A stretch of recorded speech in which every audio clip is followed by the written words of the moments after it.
வாழ்க்கையில் தொடர்ந்து சோதனைகளையும் தீர்க்க முடியாத பிரச்சனைகளையும் சந்திப்பவர்களுக்கு குலதெய்வ வழிபாடு ஒரு மிகச்சிறந்த கேடயம்.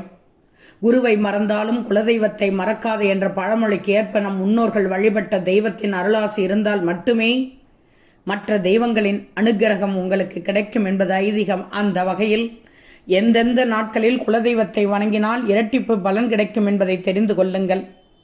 குலதெய்வத்தை வழிபட எல்லா நாட்களுமே உகந்தவை என்றாலும் அமாவாசை, பௌர்ணமிய தினங்கள் முக்கியம். இந்த நாட்களில் குலதெய்வ கோவிலுக்கு சென்று அந்த தெய்வத்திற்கு பிடித்தமான நைவேத்தியங்களை படைத்து வழிபடுவது குடும்பத்தில் உள்ள கஷ்டங்களை படிப்படியாக நீக்கும்.